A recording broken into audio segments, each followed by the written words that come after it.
दोस्तों नमस्कार, मैं हूं भूपेंद्र रावत। आप सबको बधाई देता हूं कि दुनिया में एकमात्र 56 इंच की छाती वाला प्रधानमंत्री हमारे देश का है। दुनिया में एकमात्र शेर प्रधानमंत्री हमारे देश का है और दुनिया में हर विषय पर अपनी राय और भाषण देने में माहिर प्रधानमंत्री हमारे देश का है। लेकिन दूसरी तरफ अभी 18 जनवरी को अरुणाचल के जीडो गांव से हमारे देश के 17 वर्षीय मीरम का अपहरण करके ले गई चीनी सेना।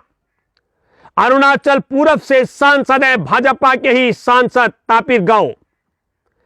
उन्होंने प्रधानमंत्री, गृह मंत्री, रक्षा मंत्री, रक्षा विशेषज्ञों से गुहार लगाई है कि किसी भी कीमत पर किसी भी तरीके से हमारे 17 वर्षीय मीरम का रिहा कराया जाए। कांग्रेस के राहुल गांधी भी सरकार को उसका राजधर्म याद दिला रहे हैं कि भाई भारत के नागरिक का अपहरण करके चीनी सेना लेकर जा रही है। लेकिन आपको बता दूं, प्रधानमंत्री नरेंद्र मोदी इस पर मुंह खोलने की हिम्मत नहीं जुटा पा रहे हैं।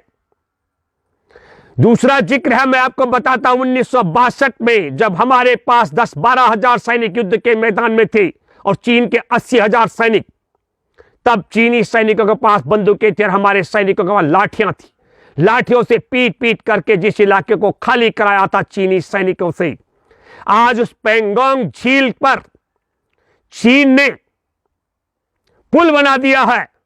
ये सैटेलाइट इमेज यूरोप के स्पेस फर्म मैक्सार टेक्नोलॉजीज ने उसका नक्शा जारी किया।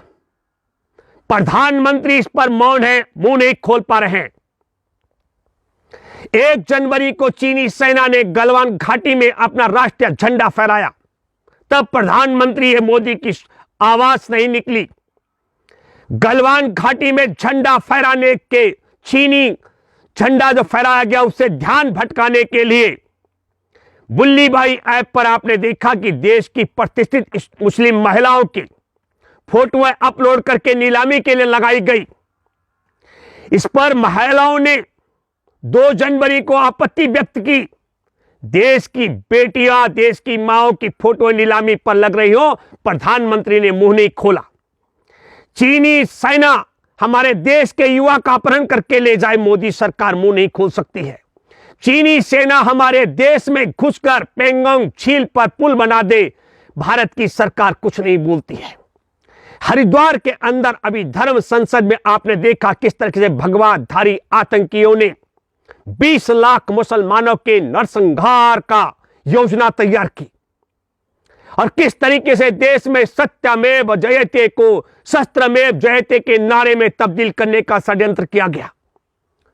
सुप्रीम कोर्ट भी मौन रहा, मोदी ने एक शब्द नहीं बोला। सुप्रीम कोर्ट में पटना हाई कोर्ट की पूर्व जज अंजना प्रकाश और पत्रकार कुर्बान अली ने याचिका दायर की, तब सुप्रीम कोर्ट भी हरकत में आया। इन नफरती भाषणों की जांच के लिए सेना के 3 आला अधिकारी, पूर्व सेना अधिकारी मेजर जनरल एसजी बोम्बटकेरे, कर्नल पीके नायर और मेजर प्रियदर्शनी चौधरी ने याचिका दायर की। लेकिन देश के प्रधानमंत्री नरेंद्र मोदी ने इस पर मुंह नहीं खोला। अगस्त 2021 में महामंडलेश्वर यति नरसिम्हानंद ने उत्तर प्रदेश की पुलिस जो योगी की तरफ से सुरक्षा घेरे में रखा, उस पुलिस के जवानों के समक्ष किस तरीके से यति नरसिम्हानंद ने कहा कि भारतीय जनता पार्टी की महिला अपना काम करवाने के लिए नेता पहले एक नेता के पास जाती है और जब फाइल दूसरे नेता के पास जाती है तो वही भाजपा की महिला नेता दूसरे नेता के साथ भी जाती है और फिर तीसरे नेता के पास भी जाती है। इस तरीके से मैं वैचारिक तौर पर भाजपा के बहुत खिलाफ हूं, लेकिन भारतीय जनता पार्टी में भी हमारे देश की मां, बहन और बेटियां हैं और उन मां, बहन, बेटियों के चरित्र का चीरहरण करने वाले महामंडलेश्वर यति नरसिम्हानंद को इस तरीके का चीरहरण करने के बाद भाजपाई महिलाओं का नरेंद्र मोदी ने मुंह नहीं खोला और योगी आदित्यनाथ ने तो बाकायदा यति नरसिम्हानंद की सुरक्षा हिफाजत के लिए पुलिस बंदोबस्त लगा रखा, जिसपे लाखों रुपए खर्च आ रहा है। भारतीय जनता पार्टी के कुछ नेता हैं जिन्होंने क्राउड फंडिंग करवाया। अब आप कहेंगे इस पर भी कुछ नहीं बोला। चीन के कब्जे पर, चीन के द्वारा पुल बनवाने पर, चीन के द्वारा हमारे देश के युवा का अपहरण करने पर प्रधानमंत्री ने मुंह नहीं खोला। प्रधानमंत्री ने भारतीय जनता पार्टी की महिलाओं का चरित्र का चीरहरण करने वाले यति नरसिम्हानंद के खिलाफ भी कुछ नहीं बोला। चीन ने अरुणाचल से लेकर के और भूटान तक गांव बसा दिए, इस पर प्रधानमंत्री ने मुंह नहीं खोला है। लद्दाख में कब्जा जमा के बैठा हुआ है, प्रधानमंत्री ने मुंह नहीं खोला। देश की बेटियां, मां बहनों की इज्जत तार तार की जा रही है, उनकी फोटोएं नीलामी के लिए लगाई जा रही है बुल्ली ऐप पर, सुल्ली ऐप पर, प्रधानमंत्री ने मुंह नहीं खोला। देश के राष्ट्रपति और उनकी धर्मपत्नी राष्ट्रपति रामनाथ कोविंद जी और उनकी धर्मपत्नी सविता कोविंद जगन्नाथ मंदिर में गर्भगृह में दर्शन करने के लिए पहुंची। 2018 का जिक्र कर रहा हूं। उन पर धक्के मारे गए, प्रधानमंत्री ने एक शब्द नहीं बोला। दलितों की, मुस्लिमों की मॉब लिंचिंग की एक लंबी श्रृंखला आपने देखा, उस पर देश के प्रधानमंत्री ने मुंह नहीं खोला है। हाल में उत्तराखंड में छुआछूत के कारण एक सरकारी विद्यालय में भोजन माता को नौकरी से निकाला गया, प्रधानमंत्री ने मुंह नहीं खोला है। देश के प्रधानमंत्री नरेंद्र मोदी, यह मैं आपको कहना चाहता हूं कि हमारे देश में 3 अक्टूबर 2021 को जो गृह राज्य मंत्री अजय मिश्रा टेनी, उसके बेटे ने किसानों को गाड़ियों से रौंद कर नरसंहार किया, उस पर प्रधानमंत्री नरेंद्र मोदी ने कुछ नहीं बोला। हाथरस में एक छोटी जोत के वाल्मीकि किसान की बेटी, जिसके गैंगरेप से पहले जुबान काटी गई, कमर की हड्डी तोड़ दी गई, गैंगरेप के बाद आपको पता है कि कायदे से उपचार न होने के बाद उसकी जान चली गई, उसके शव को देर रात ठिकाने लगाया गया, प्रधानमंत्री ने कुछ नहीं बोला, मुंह नहीं खोला। कोरोना की दूसरी लहर के दौरान किस तरीके से बगैर अंतिम संस्कार के गंगा में हजारों लाशें चील कवर कुत्ते खा रहे थे, प्रधानमंत्री ने मुंह नहीं खोला है। और किस तरीके से गंगा किनारे हिंदुओं के जो 100 दफन थे, उनके 100 चोरी करा, 100 के ऊपर जो कफन चोरी कराए जा रहे थे, प्रधानमंत्री ने मुंह नहीं खोला। प्रधानमंत्री अपनी इच्छा के अनुसार बोलते हैं। मैं आपको बताना चाहता हूं और आपको याद दिलाता हूं, 15 जून 2020 को किस तरीके से देश के 20 जवानों को, निहत्थे जवानों को चीनी सैनिकों ने पीट पीट कर मार डाला था गलवान घाटी में, और 76 जवानों को घायल कर दिया था। उनमें से एक हवलदार की 50 दिन बाद, उत्तराखंड मूल का रहने वाला था, उनकी डेथ हो गई, उनका भी शहादत हो गई। लेकिन प्रधानमंत्री नरेंद्र मोदी 15 जून से कुछ नहीं बोले। 17 जून को थोड़ा सा मुंह खोला, 75 करोड़ अमेरिकी डॉलर का कर्ज लिया चीन से, और 19 जून को प्रधानमंत्री नरेंद्र मोदी ने ऑल पार्टी मीटिंग बुलाई और क्या कहा, पूर्वी लद्दाख में जो हुआ, न वहां कोई हमारी सीमा में घुस आया है, न ही कोई घुसा हुआ है, और न ही हमारी कोई पोस्ट किसी दूसरे के कब्जे में है।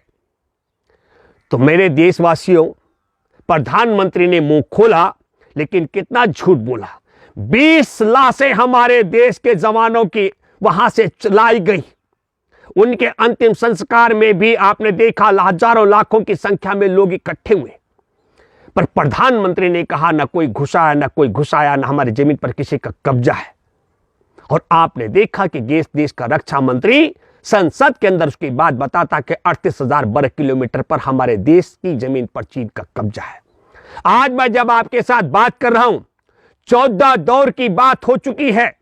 चीनी सेना के सामने गिड़गिड़ा रही है भारत की सरकार कि जहां तुम कब्जा करके बैठे उसे खाली कर दो, लेकिन देश के प्रधानमंत्री की हिम्मत नहीं है चीन बोल दे, गृह मंत्री, रक्षा मंत्री की हिम्मत नहीं है चीन बोल दे। हमारे देश के पहले CDS बिपिन रावत, जिन्होंने चीन बोला, तत्काल योजनाबद्ध तरीके से चीन के साथ मिलकर के हो सकता है मोदी सरकार ने षड्यंत्र के तहत बिपिन रावत को निपटवा डाला। लेकिन प्रधानमंत्री नरेंद्र मोदी जो दुनिया के सबसे बड़े भाषणवीर हैं, आखिर हम सबको सोचना पड़ेगा कि देश की बेटियों के लिए नहीं बोलते हैं, देश के बेरोजगारों के लिए नहीं बोलते हैं, देश की सीमा पर कब्जा कर लिया चीन ने उस पर नहीं बोलते हैं, हमारे देश के राष्ट्रपति पर धक्के मार दिए जाए उसको नहीं बोलते हैं, स्कूल में से छुआछूत के कारण भोजन माता को निकाला जाए उस पर नहीं बोलते हैं, छोटी जोत की वाल्मीकि के परिवार की बेटी को उसके शव को ठिकाने लगाया जाए मिट्टी का तेल डाल करके उस पर नहीं बोलते हैं। तो फिर प्रधानमंत्री आखिरकार ये कौन तय करता है? मैं इसलिए कहना चाहता हूं, जब प्रधानमंत्री पहली बार प्रधानमंत्री बने नरेंद्र मोदी, तो जुलाई में कल्पतरु एक्सप्रेस पर मैंने एक आर्टिकल लिखा था और मैंने उस लेख में लिखा था कि प्रधानमंत्री ने भारत के सभी मंत्रालय के सचिवों की एक मीटिंग बुलाई और उन सचिवों को एक मोबाइल नंबर दिया जिससे रेगुलेट किया जाता है।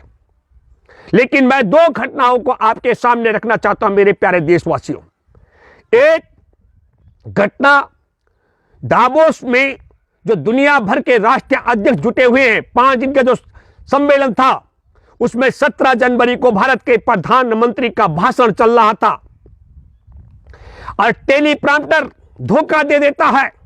यह योजनाबद्ध तरीके से जिनके पोपट के रूप में मोदी काम कर रहे हैं, उन्होंने मोदी की पोल खोल करने के लिए, मोदी को बेनकाब करने के लिए शायद टेलीप्रॉम्प्टर में ऐसी हरकत करा दी जिससे प्रधानमंत्री भाषण जो देते हैं बाँच कर देते हैं, बाँच कर लिखा जाता है वो। और बाँचते कैसे? क्योंकि टेलीप्रॉम्प्टर पर कुछ चल नहीं रहा था। तो 18 सेकंड का मामला है। प्रधानमंत्री की घबराहट और हकलाहट से पता लगता है कि प्रधानमंत्री अपने देश के विषय में भी, अपने देश के काम के विषय में भी 18 सेकंड तक भी बता पाने की क्षमता नहीं रखता है। और दूसरी घटना, अभी बेटी बचाओ बेटी पढ़ाओ कार्यक्रम जो प्रजापिता ब्रह्मा कुमारी का कार्यक्रम था, उसमें प्रधानमंत्री टेलीप्रॉम्प्टर पर पढ़ रहे थे और वो पढ़ते पढ़ते बोलते हैं कि बेटी बचाओ बेटी पढ़ाओ। तो मैं ये मानता हूं कि ये टेलीप्रॉम्प्टर पर प्रधानमंत्री को इतना बड़ा व्यक्ति बना देना जो बाज करके प्रधानमंत्री भाषणबाजी करते हैं।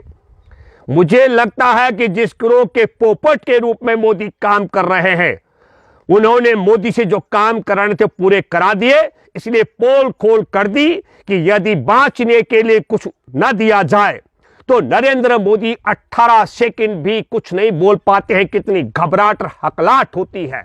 और दूसरी बात, अगर पढ़ने के लिए बांचने के लिए दिया जाए और सिर्फ बेटी पढ़ाओ और बेटी बचाओ की जगह बेटी पटाओ लिख दो तो प्रधानमंत्री निश्चिंत होकर के वही पढ़ बैठते हैं कि बेटी पटाओ। और तब मुझे लगा कि निश्चित तौर पर देश में चंदा जुटाओ, कॉलेज बनाओ, चिन्मयानंद की तरह फिर बेटी पटाओ और बेटी पटाने के बाद नग्न होकर बेटी के साथ बेटी से सब कुछ करवाओ।